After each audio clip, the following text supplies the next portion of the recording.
Hi friends, ನೀವು ಮನೆ ಕಟ್ತಾ ಇದ್ದೀರಾ, ಗ್ರೌಂಡ್ ಫ್ಲೋರ್ ಮಾಡ್ತಾ ಇದ್ದೀರಾ, ಫಸ್ಟ್ ಫ್ಲೋರ್ ಮಾಡ್ತಾ ಇದ್ದೀರಾ, ಡೂಪ್ಲೆಕ್ಸ್ ಮಾಡ್ತಾ ಇದ್ದೀರಾ, ಟ್ರಿಪ್ಲೆಕ್ಸ್ ಮಾಡ್ತಾ ಇದ್ದೀರಾ, ಕಮರ್ಷಿಯಲ್ ಕಾಂಪ್ಲೆಕ್ಸ್ ಮಾಡ್ತಾ ಇದ್ದೀರಾ, ನಿಮಗೆ ನಾಲೆಡ್ಜ್ ಇಲ್ವಾ ಯಾವ ಥರ ಕನ್ಸ್ಟ್ರಕ್ಷನ್ ಮಾಡಬೇಕು ಅಂತ? ಸೊ ನಿಮಗೆ ಯಾವ ಥರ ಪ್ರೊಸೀಜರು ಕನ್ಸ್ಟ್ರಕ್ಷನ್ ಮಾಡಬೇಕು, ಲೇಬರ್ ಯಾವ ಥರ ಕಾಂಟ್ರಾಕ್ಟ್ ಮಾಡಬೇಕು, ಲೋನ್ ಯಾವ ಥರ ತೊಗೋಬೇಕು, ಲೈಸೆನ್ಸು, ಟೆಂಪರರಿ ಮೀಟ್ರ್, ಇದ್ರ ಬಗ್ಗೆ ಯಾವುದೂ ನಾಲೆಡ್ಜ್ ಇಲ್ಲ ಅಂದರೆ ನಮ್ಮ ಚಾನಲನ್ನು ನೀವು ಈ ಥರ ರೆಗ್ಯುಲರ್ ಆಗಿ ನೋಡ್ತಾ ಇದ್ದರೆ, ಸಬ್ಸ್ಕ್ರೈಬ್ ಮಾಡ್ಕೊಂಡ್ರೆ ಚಾನಲು ನಿಮಗೆ ಇದೆಲ್ಲ ಅಪ್ಡೇಟ್ಸ್ ಐತಲ್ಲ, ಈಚ್ ಆ್ಯಂಡ್ ಎವ್ರಿ ಅಪ್ಡೇಟ್ಸ್ ನಿಮಗೆ ವೀಕ್ಲಿ ಟು ವೀಕ್ಲಿ ನಾವು ಅಪ್ಡೇಟ್ ಮಾಡ್ತಾನೆ ಇರ್ತೀವಿ. ಸೊ ಹೊಸ ಕನ್ಸ್ಟ್ರಕ್ಷನ್ ಐಡಿಯಾಸ್ ಆಗಲಿ, ಸೊ ನೀವು ಯಾವ ಥರ ಕನ್ಸ್ಟ್ರಕ್ಷನ್ ಮಾಡಬೇಕು ಅಂತ ಅಪ್ಡೇಟ್ಸ್ ನಾವು ಕೊಡ್ತಾನೆ ಇರ್ತೀವಿ. ಸೊ ಈ ಚಾನಲನ್ನು ನೀವು ಸಬ್ಸ್ಕ್ರೈಬ್ ಮಾಡಿಕೊಂಡ್ರೆ ನೀವು ಈ ಥರ ಕಂಪ್ಲೀಟ್ ಡೀಟೇಲ್ಸನ್ನು ನೋಡ್ಕೋಬಹುದು. ಸೊ ಆಮೇಲೆ ನಮ್ಮದು ಆಫೀಸ್ ಬಂದು ಬೆಂಗಳೂರಲ್ಲಿ JP ನಗರ ನಿಯರ್ ಎಲೆಚನಹಳ್ಳಿ ಮೆಟ್ರೋ ಸ್ಟೇಷನ್ ಹತ್ರ ನಮ್ಮದು ಆಫೀಸ್ ಇದೆ. ಪ್ಲ್ಯಾನಿಂಗು, ಕನ್ಸ್ಟ್ರಕ್ಷನು ಇದಕ್ಕೆಲ್ಲ ಐತಲ್ಲ ನೀವು ನಮಗೆ ಕಾಂಟ್ಯಾಕ್ಟ್ ಮಾಡಬಹುದು. ಸೊ ಆಮೇಲೆ ದಾವಣಗೆರೆಯಲ್ಲಿ ಬಂದರೆ ನಿಮಗೆ ವಿಜಯನಗರ ಎಕ್ಸ್ಟೆನ್ಷನು ನಿಯರ್ RT ಆಫೀಸ್ ಹತ್ರ ಆಫೀಸ್ ಇದೆ. ಸೊ ಅಲ್ಲೂ ಐತಲ್ಲ planning, designing, construction with material ನಿಮಗೆ ಐತಲ್ಲ ಮಾಡಿಕೊಡ್ತಾ ಇದ್ದೀವಿ. ಸೊ ಇನ್ನೂ ಐತಲ್ಲ ಯಾರ್ಯಾರು ನಮ್ಮ ಹೊಸ ವ್ಯೂವರ್ ನಮ್ಮ ಚಾನಲನ್ನು ಸಬ್ಸ್ಕ್ರೈಬ್ ಮಾಡ್ಕೊಂಡಿಲ್ಲ, ದಯವಿಟ್ಟು ಚಾನಲನ್ನು ಸಬ್ಸ್ಕ್ರೈಬ್ ಮಾಡ್ಕೊಳ್ಳಿ. ಸೊ ಕನ್ಸ್ಟ್ರಕ್ಷನ್ ರಿಲೇಟೆಡ್ ವೀಡಿಯೋಸ್ ಐತಲ್ಲ ಅಪ್ಡೇಟ್ ಮಾಡ್ತಾನೆ ಇರ್ತೀವಿ. ಬನ್ನಿ ವಿಡಿಯೋ ಕಂಪ್ಲೀಟಾಗಿ ಶುರು ಮಾಡೋಣ.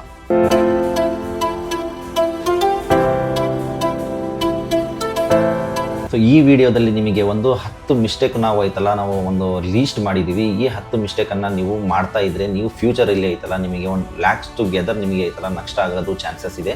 ಸೊ ಹಾಗಾಗಿ ಇದು ಪಾಯಿಂಟ್ಸ್ ನಾವು ಏನೇನು ನಿಮಗೆ ಒಂದು 10 ಪಾಯಿಂಟ್ಸ್ ಹೇಳ್ತಾ ಇದ್ದೀವಿ, ಈ 10 ಪಾಯಿಂಟ್ಸ್ ನೀವು ಗಮನ ಮಾಡಿ ಇನಿಷಿಯಲಿನೇ ಕನ್ಸ್ಟ್ರಕ್ಷನ್ ಮಾಡೋಕ್ಕೆ ಅಂತ ಮುಂಚೆನೇ ಐತಲ್ಲ ಇದೆಲ್ಲ ನೀವು ಅಬ್ಸರ್ವ್ ಮಾಡ್ಕೊಂಡು ಹೋಗ್ತಾ ಇದ್ದೀರಂದರೆ ನೀವು ಫ್ಯೂಚರಲ್ಲಿ ಭವಿಷ್ಯದಲ್ಲಿ ಲಕ್ಷ ಗಂಟಲೆ ನಿಮ್ಮದು ನಷ್ಟವಾಗೋದನ್ನು ನೀವು ಐತಲ್ಲ ತಡಿಬಹುದು. ನೀವು ಕನ್ಸ್ಟ್ರಕ್ಷನ್ ಸ್ಟಾರ್ಟ್ ಮಾಡ್ತಾ ಇದ್ದೀರಾ. ಸೊ ಕನ್ಸ್ಟ್ರಕ್ಷನ್ ಸ್ಟಾರ್ಟ್ ಮಾಡೋಕ್ಕಿಂತ ಮುಂಚೆ ನೀವು ಐತಲ್ಲ ಒಂದು ಕನ್ಸ್ಟ್ರಕ್ಷನ್ ಲೈಸೆನ್ಸ್ ತೊಗೋಬೇಕಾಗುತ್ತೆ. ಸೊ ಭಾಳ ಜನ ಪಾಸ್ಟಲ್ಲಿ ಏನು ಮಾಡ್ತಿದ್ರಂದರೆ ಲೈಸೆನ್ಸ್ ಏನು ತೊಗೊತಿದ್ದಿಲ್ಲ, ಹಾಗೆಯೇ ಕನ್ಸ್ಟ್ರಕ್ಟ್ ಮಾಡ್ತಾಯಿದ್ರು. ಸೊ ನೀವು ಈಗ ಕರ್ನಾಟಕದಲ್ಲಿ ಐತಲ್ಲ ಒಂದು ಮ್ಯಾಂಡೇಟರಿ ಮಾಡಿದ್ದಾರೆ, ಒಂದು ರೂಲ್ಸ್ ಮಾಡಿದ್ದಾರೆ, ಒಂದು ಕಟ್ಟಡ ನಿರ್ಮಾಣ ಮಾಡಬೇಕಂದ್ರೆ ಒಂದು ಕಾನೂನು ಐತಲ್ಲ ಕಟ್ಟುನಿಟ್ಟಾಗಿ ಪಾಲಿಸಬೇಕಂತ ಹೇಳಿದ್ದಾರೆ. ಸೊ ಅದ್ರ ಪ್ರಕಾರ ಐತಲ್ಲ ನೀವು ಕನ್ಸ್ಟ್ರಕ್ಷನ್ ಲೈಸೆನ್ಸ್ ತೊಗೋಬೇಕಾಗುತ್ತೆ. ಡೆಮಾಲಿಷನಿಗೆ ಏನೇನು ನೀವು ಅಪ್ಲಿಕೇಶನ್ಸ್ ಕೊಡಬೇಕಾಗುತ್ತೆ, ಕನ್ಸ್ಟ್ರಕ್ಷನಿಗೆ ಲೈಸೆನ್ಸ್ ತೊಗೋಬೇಕಾಗುತ್ತೆ. ಆಮೇಲೆ ಟೆಂಪರರಿ ಮೀಟ್ರಿಗೆ ನೀವು ಐತಲ್ಲ ಬ್ಲೂ ಪ್ರಿಂಟ್ ಅವೆಲ್ಲ ಕೊಟ್ಟು ಏನೇನು ತೊಗೋಬೇಕು ಅಂತ ಅದ್ರಿಗೆಲ್ಲ ಐತಲ್ಲ ಒಂದು ಕಾನೂನು, ಒಂದು ಮಾಡಿದ್ದಾರೆ. ಅದಕ್ಕೆ ಏನೇನು ನಿಮಗೆ ದಾಖಲಾತಿಗಳು ಬೇಕು ಅಂತ ಅವೆಲ್ಲ ನೀವು ಐತಲ್ಲ ದಾಖಲೆಗಳನ್ನು ತಗೊಂಡೇ ನೀವು ಐತಲ್ಲ ಕನ್ಸ್ಟ್ರಕ್ಷನ್ ಮಾಡಬೇಕು. ಯಾಕಂದರೆ ನೀವು ದಾಖಲೆ ತೊಗೊಂಡಿಲ್ಲ, ನೀವು ಹಾಗೇನೆ ನಿಮ್ಮ ಮನೆ ಐತಲ್ಲ ಕಟ್ಟಡ ನಿರ್ಮಾಣ ಮಾಡ್ತಾ ಇದ್ದೀರಂದರೆ ಅದು ಡೆಮಾಲಿಷನ್ ಆಗೋದು ಚಾನ್ಸಸ್ ಇರುತ್ತೆ ಭವಿಷ್ಯದಲ್ಲಿ. ಸೊ ಹಾಗಾಗಿ ಏನು ಮಾಡಿ ಅಂದರೆ ಈಗ ನೀವು ಕನ್ಸ್ಟ್ರಕ್ಷನ್ ಸ್ಟಾರ್ಟ್ ಮಾಡೋಕ್ಕಿಂತ ಮುಂಚೆನೇ ನೀವು ಐತಲ್ಲ ದಾಖಲೆಗಳನ್ನು ಎಲ್ಲ ಸರಿಪಡಿಸಿ ನೀವು ಐತಲ್ಲ ಕನ್ಸ್ಟ್ರಕ್ಷನ್ನ ಸ್ಟಾರ್ಟ್ ಮಾಡಿ. ಡೈರೆಕ್ಟ್ ನೀವು ಕನ್ಸ್ಟ್ರಕ್ಷನ್ ಸ್ಟಾರ್ಟ್ ಮಾಡಿದರೆ ಫ್ಯೂಚರಲ್ಲಿ ಡೆಮಾಲಿಷನ್ ಆಗೋದು ಚಾನ್ಸಸ್ಸು ಬಹಳ ಇರುತ್ತೆ. ಸೊ ಹಾಗಾಗಿ ನೀವು ಐತಲ್ಲ ಕಾನೂನಿನ ಪ್ರಕಾರ ಎಲ್ಲ ಡಾಕ್ಯುಮೆಂಟ್ಸು ಪ್ರಕಾರ ಐತಲ್ಲ ಕಲೆಕ್ಟ್ ಮಾಡಿಕೊಂಡು ನೀವು ಐತಲ್ಲ ನಿಮ್ಮ ಕನ್ಸ್ಟ್ರಕ್ಷನನ್ನು ಮನೆ ಕಟ್ಟಡ ನಿರ್ಮಾಣ ಸ್ಟಾರ್ಟ್ ಮಾಡಬೇಕು. ಈಗ ನೆಕ್ಸ್ಟ್ ಪಾಯಿಂಟಲ್ಲಿ ನಿಮಗೆ ಫೌಂಡೇಶನ್ನಿಗೆ ಸಾಯಿಲ್ ಟೆಸ್ಟು ಯಾವಾಗಲೂ ಮಾಡಿಸ್ಲೇಬೇಕಾಗುತ್ತೆ. ಯಾಕಂದರೆ ಈಗ ಬೆಂಗಳೂರಲ್ಲಿ 4 ಫ್ಲೋರ್ 5 ಫ್ಲೋರ್ 6 ಫ್ಲೋರ್ ನೀವು ಕನ್ಸ್ಟ್ರಕ್ಷನ್ ಮಾಡ್ತಾ ಇದ್ದೀರಾ ಅಂದರೆ ಸೊ ಸಾಯಿಲು ಒಂದು ಕಡೆ ರೆಡ್ ಇರುತ್ತೆ, ಬ್ಲ್ಯಾಕ್ ಕಾಟನ್ ಸಾಯಿಲ್ ಇರುತ್ತೆ, ವೀಕ್ ಇರುತ್ತೆ, ಒಂದೊಂದು ಕಡೆ ದೊಡ್ಡ ಮೋರಿ ಹೋಗಿರ್ತವೆ. ಸೊ ಸಾಯಿಲು ನಿಮಗೆ ಲೂಸ್ ಇರುತ್ತೆ, ಸ್ಟೇಬಲ್ ಇರೋದಿಲ್ಲ. ಸೊ ಎಲ್ಲಕ್ಕೂ ನಾವು ಒಂದೇ ನಮೂನಿ ಕನ್ಸ್ಟ್ರಕ್ಷನ್ ಮಾಡುತ್ತೀವಿ ಅಂದರೆ ಆಗೋದಿಲ್ಲ. ಸೊ ನಿಮಗೆ ಐತಲ್ಲ SBC ಟೆಸ್ಟನ್ನು ಮಾಡಿಸಿ, ಸಾಯಿಲ್ ಟೆಸ್ಟನ್ನು ಮಾಡಿಸಿ ಮನೆ ನಿರ್ಮಾಣ ಮಾಡಿ. ಯಾಕಂದರೆ ಇದಕ್ಕೆ ಮೇಜರಾಗಿ ಏನು ನಿಮ್ಮದು ಐತಲ್ಲ ಲಾಸ್ ಆಗೋದಿಲ್ಲ. ಒಂದು 10,000 ರಿಂದ 15,000 ರೂಪಾಯಿ ನಿಮಗೆ ಸಾಯಿಲ್ ಬೇರಿಂಗ್ ಕೆಪಾಸಿಟಿ ಟೆಸ್ಟಿಗೆ, ಸಾಯಿಲ್ ಟೆಸ್ಟಿಗೆ ಆಗುತ್ತೆ ಅಷ್ಟೇ. ಅದ್ರ ಮೇಲೆ ನೀವು ಕನ್ಸ್ಟ್ರಕ್ಷನ್ ಮಾಡ್ತಾ ಇದ್ದೀರಾ ಅಂದರೆ ಲ್ಯಾಕ್ಸ್ ಟುಗೆದರ್ ಲಕ್ಷ ಗಂಟಲೆ ನೀವು ಅಮೌಂಟಲ್ಲಿ ಸುರಿತಾ ಇರ್ತೀರಾ. ಆಮೇಲೆ ಗ್ರೌಂಡ್ ಸೆಟ್ಲ್ಮೆಂಟ್ ಆಯ್ತು, ದೊಡ್ಡ ಮೇಜರ್ ಕ್ರ್ಯಾಕ್ಸ್ ಬಂದು ಏನಾದ್ರು ಸೆಟ್ಲ್ಮೆಂಟು ಆತಂದರೆ ಐತಲ್ಲ ಪೂರ್ತಿ ಬಿಲ್ಡಿಂಗಿಗೆ ಪ್ರಾಬ್ಲಮ್ ಆಗುತ್ತೆ. ಸೊ ಹಾಗಾಗಿ ಐತಲ್ಲ ಇನಿಷಿಯಲಿ ಮನೆ ನೀವು ನಿರ್ಮಾಣ ಮಾಡ್ತಾ ಇದ್ದೀರಾ ಅಂದರೆ ನೀವು ಐತಲ್ಲ ಸಾಯಿಲ್ ಟೆಸ್ಟನ್ನು ಮಾಡಿಸಿನೇ ಮನೆ ನಿರ್ಮಾಣ ಮಾಡಿ. ಈಗ ನೆಕ್ಸ್ಟ್ ಪಾಯಿಂಟಲ್ಲಿ ಏನು ಮಾಡೋಣ, ಸ್ಟೀಲ್ ಬಗ್ಗೆ ಹೇಳ್ತೀವಿ. ಇಲ್ಲಿ ನಾವು ಏನು ಮಾಡ್ತಾ ಇರ್ತೀವಿ ಅಂದರೆ ಒಂದು ಸ್ಟೀಲು ಕಡಿಮೆ ರೇಟಿಗೆ ಯಾವುದು ಸಿಗುತ್ತೆ ಅಂತ ನಾವು ಎಲ್ಲವೂ ಐತಲ್ಲ ಪರ್ಚೇಸ್ ಮಾಡಿ ನಮ್ಮ ಬಿಲ್ಡಿಂಗಿಗೆ ಹಾಕಿಬಿಡ್ತೀವಿ. ಸೊ ಇಲ್ಲಿ ಐತಲ್ಲ ನೀವು ಯಾವಾಗಲೂ ಸ್ಟೀಲ್ ತೊಗೊತಾ ಇದ್ದೀರಂದರೆ ISI ಮಾರ್ಕ್ ನೋಡಬೇಕಾಗುತ್ತೆ. ಆಮೇಲೆ ನೀವು ಐತಲ್ಲ FE 550 ನೀವು ಐತಲ್ಲ ಗ್ರೇಡ್ ನೋಡಬೇಕಾಗುತ್ತೆ. ಸೊ ಆಮೇಲೆ ನೀವು ಐತಲ್ಲ ಸ್ಟೀಲ್ ಇದು ಮ್ಯಾನುಫ್ಯಾಕ್ಚರಿಂಗ್ ಪ್ಲ್ಯಾಂಟ್ ಅಂದರೆ ಒಂದು ಸ್ಟ್ಯಾಂಡರ್ಡ್ ಆಗಿ ಎಲ್ಲ ಕಂಪ್ಲೀಟಾಗಿ ಬಂದಿದೆ ಇಲ್ಲ ಅಂತ ಅದು ಚೆಕ್ ಮಾಡಿಕೊಂಡು, ಸೊ ಅದ್ರದ್ದು ಐತಲ್ಲ ಕೆಮಿಕಲ್ ಫಿಸಿಕಲ್ ಪ್ರಾಪರ್ಟೀಸ್ ನೋಡಿಕೊಂಡು ನೀವು ಐತಲ್ಲ ಸ್ಟೀಲ್ ಖರೀದಿ ಮಾಡಬೇಕಾಗುತ್ತೆ. ಆದಷ್ಟು ನೀವು ಪ್ರಯತ್ನ ಮಾಡಿ ಪ್ರೈಮರಿ ಸ್ಟೀಲ್ ಹೋಗೋಕ್ಕೆ. ಯಾಕಂದರೆ ನೀವು ನಾರ್ಮಲ್ ಆಗಿ ಯಾವುದೋ ಒಂದು ಕಡಿಮೆ ರೇಟಿನ ಸ್ಟೀಲ್ ತೊಗೊತಾ ಇದ್ದೀರಂದರೆ ಈಸಿಲಿ ಬೆಂಡ್ ಆಗುತ್ತೆ, ಈಸಿಲಿ ಐತಲ್ಲ ಕ್ರ್ಯಾಕ್ ಆಗುತ್ತೆ. ಸೊ ಅದು ಬರ್ತಾ ಐತಲ್ಲ ನಿಮ್ಮ ಮನೆ ಒಳಗೇನೆ ಐತಲ್ಲ ಅದು ಎಲ್ಲ ಓರಾಗಿ ಅಂದರೆ ಒಂದು ಮಣ್ಣಾಗಿ ಎಲ್ಲ ಹೋಗಿಬಿಡುತ್ತೆ. ಸೊ ಸ್ಟ್ರೆಂತ್ ಬಿಲ್ಡಿಂಗಲ್ಲಿ ಇರೋದೇ ಇಲ್ಲ. ಸೊ ನೀವು ಈಸಿಲಿ ಬೆಂಡ್ ಮಾಡಿ ಒನ್ ಟೈಮ್ ಅಂದರೆ ಅದು ಕ್ರ್ಯಾಕ್ ಆಗಿಬಿಡುತ್ತೆ. ಸೊ ಹಾಗಾಗಿ ನೀವೇನು ಮಾಡಬೇಕು, ಒಂದು ಸ್ಟೀಲ್ ತೊಗೊತಾ ಇದ್ದೀರಂದರೆ ಅದು ವೆಲ್ಡಿಂಗ್ ಕೆಪಾಸಿಟಿ ಇರಬೇಕು. ನೀವು ಐತಲ್ಲ ಅದು ಫೋಲ್ಡೇಬಲ್ ಐತಲ್ಲ, ನಿಮಗೆ ಅದು ಡಕ್ಟಿಲಿಟಿ ಚೆನ್ನಾಗಿರಬೇಕು. ಸೊ ಅದರದ್ದು ಐತಲ್ಲ ಕರೋಷನ್ ರೆಸಿಸ್ಟೆನ್ಸ್ ಇರಬೇಕು, ಫೈರ್ ರೆಸಿಸ್ಟೆನ್ಸ್ ಇರಬೇಕು, ಅರ್ಥಕ್ವೇಕ್ ರೆಸಿಸ್ಟೆನ್ಸ್ ಇರಬೇಕು. ಇದೆಲ್ಲ ನೀವು ಗಮನ ಮಾಡಿ, ಇದೆಲ್ಲ ಕೆಮಿಕಲ್ ಫಿಸಿಕಲ್ ಪ್ರಾಪರ್ಟೀಸ್ ನೋಡಿಕೊಂಡು ನೀವು ಐತಲ್ಲ ಸ್ಟೀಲನ್ನು ಖರೀದಿ ಮಾಡಬೇಕಾಗುತ್ತೆ. ಈಗ ನೆಕ್ಸ್ಟ್ ಪಾಯಿಂಟಲ್ಲಿ ನಿಮಗೆ ಸಿಮೆಂಟ್ ಬಗ್ಗೆ ಹೇಳ್ತೀವಿ. ಸಿಮೆಂಟು ನೀವು ಏನು ಯೂಸ್ ಮಾಡ್ತಾ ಇರ್ತೀರಾ ನಿಮ್ಮ ಮನೆಗೆ, ಸೊ ಕಾಂಕ್ರೀಟಿಗೆ ನೀವು ಯಾವಾಗಲೂ ಕಾಂಕ್ರೀಟ್ ಸ್ಪೆಷಲ್ ಸಿಮೆಂಟನ್ನೇ ಯೂಸ್ ಮಾಡಿ. So block work, brick work, ಆಮೇಲೆ ಪ್ಲಾಸ್ಟರಿಗೆ ನೀವು ನಾರ್ಮಲ್ PPC ಸಿಮೆಂಟ್ ಯೂಸ್ ಮಾಡ್ಬೋದು. ಸೊ ಭಾಳ ಜನ ಏನು ಮಾಡ್ತಾರೆ ಅಂದರೆ ಕಡಿಮೆ ರೇಟಿಗೆ ತೊಗೋಬೇಕಂತ ಹೋಗಿ ಎಕ್ಸ್ಪೈರ್ ಆಗಿರೋದು ಸಿಮೆಂಟ್ ತೊಗೊತಾರೆ. ಯಾವುದೋ ಲೋಕಲ್ ಅನ್ವಾಂಟೆಡ್ ಪ್ಲ್ಯಾಂಟಿಂದ, ಲೋಕಲ್ ಪ್ಲ್ಯಾಂಟಿಂದ ಮಾಡಿರೋದು ಸಿಮೆಂಟ್ ತೊಗೊತಾರೆ. ಸೊ ಅದರೊಳಗೆ ಏನು ಸ್ಟ್ರೆಂತೇ ಇರೋದಿಲ್ಲ, ಅದು ಐತಲ್ಲ ಅಚೀವ್ನೂ ಮಾಡಲ್ಲ ಸ್ಟ್ರೆಂತು 28 ಡೇಸಿಗೂ. ಸೊ ಹಾಗಾಗಿ ನೀವು ಏನು ಮಾಡಿ ಅಂದರೆ, ಒಂದು ಸಿಮೆಂಟ್ ತೊಗೊತಾ ಇದ್ದೀರಾ ಮನೆಗೆ ಅಂದರೆ ಪ್ರಾಪರಾಗಿ ಒಳ್ಳೆ ಕ್ವಾಲಿಟಿ, ಒಳ್ಳೆ ಬ್ರ್ಯಾಂಡ್ ಸಿಮೆಂಟನ್ನೇ ಯೂಸ್ ಮಾಡಿ. ಆಮೇಲೆ ನೀವು ಐತಲ್ಲ ಯಾವಾಗಲೂ ಸಿಮೆಂಟು ಸ್ಟೋರೇಜ್ ಮಾಡ್ತಾ ಇರ್ತೀರಾ ಅಂದರೆ ಡ್ರೈ ಪ್ಲೇಸಲ್ಲೇ ಸ್ಟೋರ್ ಮಾಡಬೇಕಾಗುತ್ತೆ. ಭಾಳ ಜನ ಏನು ಮಾಡ್ತಾರೆ, ಎಲ್ಲೋ ಒಂದು ಸೈಡ್ ಕಡೆ ಎಲ್ಲೋ ಒಂದು ಇಟ್ಬಿಡ್ತಾರೆ, ಅದು ಐತಲ್ಲ ಗಟ್ಟಿ ಆಗಿಬಿಡುತ್ತೆ. ಅದನ್ನೇ ಐತಲ್ಲ ಮೇಸನ್ಸು ಎಲ್ಲ ತೊಗೊಂಡು ಯೂಸ್ ಮಾಡ್ತಾ ಇರ್ತಾರೆ. ಸೊ ಈ ಥರ ಪ್ರಾಬ್ಲಮ್ಸು ಸೈಟಲ್ಲಿ ಆಗಬಾರ್ದು. ಯಾಕಂದರೆ ಅದು ಆಲ್ರೆಡಿ ಸೆಟ್ ಆಗಿದೆ ಸಿಮೆಂಟ್ ಅಂದರೆ, ಮತ್ತೆ ನೀವು ಅದನ್ನೇ ಯೂಸ್ ಮಾಡ್ತಾ ಇದ್ದೀರಿ ಅಂದರೆ, ಸೊ ನೀವು ಯೂಸ್ ಮಾಡಿನೂ ನೋ ಯೂಸ್. ಸೊ ಹಾಗಾಗಿ ಏನು ಮಾಡಿ ಅಂದರೆ, ಯಾವಾಗಲೂ ಸಿಮೆಂಟ್ ಸೈಟಿಗೆ ಬಂದಿದೆ ಅಂದರೆ ಆಲ್ಮೋಸ್ಟ್ ನೀವು ಐತಲ್ಲ ಡ್ರೈ ಪ್ಲೇಸಲ್ಲಿ ಸಿಮೆಂಟನ್ನು ಇಟ್ಟನ್ನು ಯೂಸ್ ಮಾಡಿ. ಈಗ ನೆಕ್ಸ್ಟ್ ಪಾಯಿಂಟಲ್ಲಿ ನಿಮಗೆ ಫೌಂಡೇಶನ್ ಹೈಟು ಏನು ಮಾಡಬೇಕಂತ ಹೇಳ್ತೀವಿ. ಬಹಳ ಜನ ಏನು ಮಾಡ್ತಾರೆ ಅಂದರೆ, ಒಂದು ರೋಡ್ ಲೆವೆಲಿಂದ 1 ಫೀಟು 1.5 ಫೀಟು ತೊಗೊಂಡ್ಬಿಡ್ತಾರೆ. ಸೊ ಆಮೇಲೆ ಏನಾಗುತ್ತೆ, ಮಳೆ ಬಂದಾಗ ಮಳೆ ನೀರೆಲ್ಲ ಐತಲ್ಲ ಮನೆ ಒಳಗೆ ನುಗ್ಗಿಬಿಡುತ್ತೆ. ಸೊ ಇನ್ನೊಂದು ರೋಡ್ ಏನಾರ ಫ್ಯೂಚರಲ್ಲಿ ಮತ್ತೆ ಆತಂದರೆ ಏನಾಗುತ್ತೆ, ನಿಮ್ಮ ಬಿಲ್ಡಿಂಗ್ ಲೆವೆಲಿಗೆ ಆಗಿಬಿಡುತ್ತೆ. ಸೊ ಹಾಗಾಗಿ ಏನು ಮಾಡಬೇಕಂದ್ರೆ, ನಿಮ್ಮದು ಮನೆ ಮುಂದೆ CC ರೋಡ್ ಇದೆ, ಟಾರ್ ರೋಡ್ ಇದೆ ಅಂದರೆ ಮಿನಿಮಮ್ ಆಗಿ ಒಂದು 2 ಫೀಟಿಂದ 3 ಫೀಟು ಹೈಟು ನೋಡಿಕೊಂಡು ನೀವು ಐತಲ್ಲ ನಿಮ್ಮ ಫೌಂಡೇಶನ್ನು ಸೇಫ್ ಡಿಸ್ಟೆನ್ಸು ಮಾಡ್ಕೋಬೇಕಾಗುತ್ತೆ. ಸೊ ನೀವು ಐತಲ್ಲ ಅಲ್ಲಿ ರೋಡೇ ಇಲ್ಲ, ಇನ್ನೂ ಮಡ್ ರೋಡ್ ಇದೆ ಅಂದರೆ ನೀವು ಐತಲ್ಲ ಅದಕ್ಕೆ ತಕ್ಕಂತೆ ಮ್ಯಾಚ್ ಮಾಡ್ಕೊಂಡು ಒಂದು 3 ಫೀಟ್ ತನಕನೂ ನೀವು ಫೌಂಡೇಶನ್ನ ಹೈಟ್ ಮಾಡ್ಕೋಬೇಕಾಗುತ್ತೆ. ಯಾಕಂದರೆ ರೋಡ್ ಹೈಟ್ ಬಂದರೆ ಮುಂದೆ ಅಂದರೆ ಮತ್ತು ಅದು ಲೆವೆಲ್ ಆತಂದರೆ ಮಳೆ ನೀರು ಎಲ್ಲ ಐತಲ್ಲ ನಿಮ್ಮ ಮನೆಯೊಳಗೆ ನುಗ್ಗಿಬಿಡುತ್ತೆ. ಸೊ ಹಾಗಾಗಿ ಯಾವಾಗಲೂ ಫೌಂಡೇಶನ್ ಮಾಡ್ತಾ ಇದ್ದೀರಾ ಅಂದರೆ ಒಂದು ಸೇಫ್ ಹೈಟ್ ನೋಡಿಕೊಂಡೇ ನೀವು ಐತಲ್ಲ ನಿಮ್ಮ ಫೌಂಡೇಶನ್ನು ಪ್ಲಿಂತ್ ಬೀಮ್ ಐತಲ್ಲ ಹೈಟ್ ಮಾಡ್ಕೋಬೇಕಾಗುತ್ತೆ. ಈಗ ನೆಕ್ಸ್ಟ್ ಪಾಯಿಂಟಲ್ಲಿ ವಾಟರ್ ಪ್ರೂಫಿಂಗ್ ಬಗ್ಗೆ ಹೇಳ್ತೀವಿ. ಮನೆ ಕನ್ಸ್ಟ್ರಕ್ಷನು ಎಲ್ಲರೂ ಮಾಡ್ತಾ ಇರ್ತಾರೆ, ಒಳ್ಳೆ ಬ್ರಿಕ್ಸ್ ತರ್ತಾರೆ, ಒಳ್ಳೆ ಸಿಮೆಂಟ್ ತರ್ತಾರೆ, ಒಳ್ಳೆ ಬಾಗಿಲು, ಚೌಕಟ್ಟು, ಟೈಲ್ಸು, ಡಿಸೈನಿಂಗ್ ಎಲ್ಲ ಮಾಡ್ಕೊತಾರೆ. ಆದರೆ ವಾಟರ್ ಪ್ರೂಫಿಂಗ್ ಕಡೆ ಬಹಳ ಜನ ಗಮನ ಕೊಡೋದೇ ಇಲ್ಲ. ಸೊ ಇದು ವಾಟರ್ ಪ್ರೂಫಿಂಗ್ ನಿಮಗೆ RCC ಸ್ಲ್ಯಾಬಿಗೆ, ಸಮ್ ಟ್ಯಾಂಕಿಗೆ, ಬಾತ್ರೂಮಿಗೆ, ಫೌಂಡೇಶನಲ್ಲಿ ಏನಾರ ನೀರು ಬರ್ತಾ ಇದೆ ಅಂದರೆ ಅಲ್ಲಿ ಎಲ್ಲ ಐತಲ್ಲ ವಾಟ್ರ್ ಪ್ರೂಫಿಂಗ್ ಐತಲ್ಲ ಮಾಡಲೇಬೇಕು, ಮಸ್ಟ್ ಆ್ಯಂಡ್ ಶುಡ್ ಇದು. ಯಾಕಂದರೆ ನೀವು ಐತಲ್ಲ ಮನೆ ಮೇಲೆ ಬಾತ್ರೂಮ್ ಮಾಡಿರ್ತೀರ, ಅದಕ್ಕೆ ವಾಟ್ರ್ ಪ್ರೂಫಿಂಗ್ ಮಾಡಿಲ್ಲ ಅಂದರೆ ಟೈಲ್ಸ್ ಒಳಗಿಂದ ನೀರು ಬಂದು ನಿಮ್ಮ ಐತಲ್ಲ RCC ಸ್ಲ್ಯಾಬು ಹಾಳು ಮಾಡ್ತಾ ಇರುತ್ತೆ.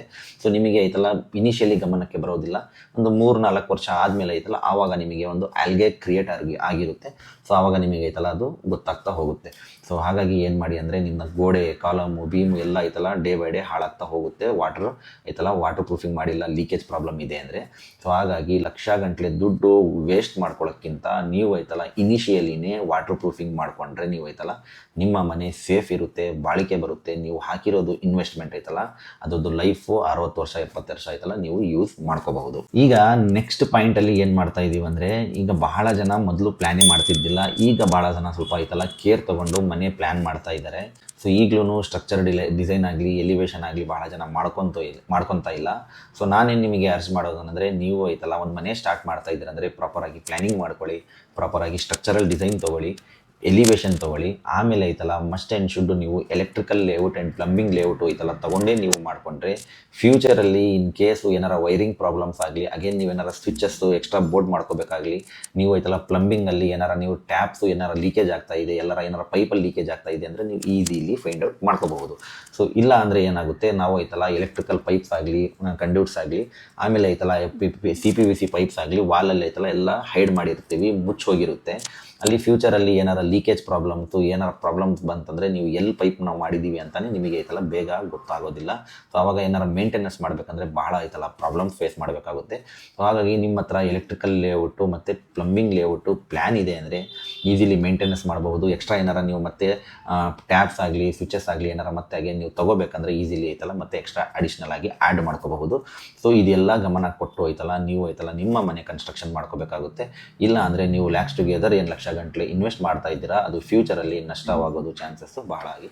ಈಗ ನೆಕ್ಸ್ಟ್ ಪಾಯಿಂಟಲ್ಲಿ ಡೋರ್ ವಿಂಡೋಸ್ ಪ್ಲೇಸ್ ಮಾಡ್ತಾ ಇದ್ದೀರಂದರೆ ಗ್ರಿಲ್ಲು ಯಾವ ಪೊಸಿಷನಲ್ಲಿ ಪ್ಲೇಸ್ ಮಾಡಬೇಕು, ಸೊ ಡೋರ್ ಫ್ರೇಮು ಯಾವ ಥರ ಪ್ಲೇಸ್ ಮಾಡಬೇಕು, ಅದರದ್ದು ಲೆವೆಲ್ಲು, ಟ್ಯೂಬ್ ಲೆವೆಲ್ಲು, ಆಮೇಲೆ ಐತಲ್ಲ ನೀವು ಒಂದು ಸ್ಪಿರಿಟ್ ಲೆವೆಲಿಂದ ನೀಟಾಗಿ ಚೆಕ್ ಮಾಡಿಕೊಂಡು ನೀವು ಐತಲ್ಲ ಫ್ರೇಮ್ ಫಿಕ್ಸ್ ಮಾಡಬೇಕಾಗುತ್ತೆ. ಯಾಕಂದರೆ ಈಗ ಹಾಲಿಗಾಗಲಿ ಬೆಡ್ರೂಮಿಗಾಗಲಿ ನೀವು ಐತಲ್ಲ ಒಂದು ಫ್ರೇಮ್ ಫಿಕ್ಸ್ ಮಾಡ್ತಾ ಇದ್ದೀರಾ ಅಂದರೆ ಬಾಟಮ್ ಲೆವೆಲ್ಲು ಟೈಲ್ಸು ಗ್ರಾನೈಟಿಂದು ನೋಡಿಕೊಂಡು ಫಿಕ್ಸ್ ಮಾಡಬೇಕಾಗುತ್ತೆ. ಬಹಳ ಜನಕ್ಕೆ ಇದ್ರದ್ದು ಐಡಿಯಾ ಇರೋದಿಲ್ಲ. ಅವ್ರೇನು ಮಾಡಿಬಿಡ್ತಾರೆ ಅಂದರೆ ಫ್ರೇಮ್ ಫಿಕ್ಸ್ ಮಾಡಿಬಿಡ್ತಾರೆ, ಟೈಲ್ಸು ಗ್ರಾನೈಟು ನಿಮ್ಮ ಆಯ್ತಲ್ಲ ಚೌಕಟ್ಟು ವಾಸ್ಕಲ್ ಬಾಟಮ್ ಲೆವೆಲಿಗೆ ಬಂದುಬಿಡುತ್ತೆ, ಹೊಸಲು ಲೆವೆಲಿಗೆ.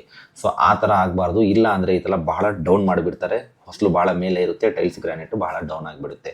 ಸೊ ಆಲ್ಮೋಸ್ಟ್ ಐತಲ್ಲ ಟೈಲ್ಸು ಗ್ರಾನೈಟು ಮಾರ್ಬಲ್ಲು ನೀವು ಏನು ಕೊಟ್ಟರು ಹೊಸಲು ಬಾಟಮ್ ಲೆವೆಲ್ಲಿಗೆ ಐತಲ್ಲ ಟೈಲ್ಸು ಗ್ರಾನೈಟು ಬಂದು ಐತಲ್ಲ ಫಿಕ್ಸ್ ಹಾಕಿದರೆ ಅದು ಐತಲ್ಲ ನೋಡೋಕ್ಕೂ ಲುಕ್ಕು ಇರುತ್ತೆ, ವಾಸ್ತುಗೂ ಐತಲ್ಲ ಇದು ಮ್ಯಾಚ್ ಆಗುತ್ತೆ.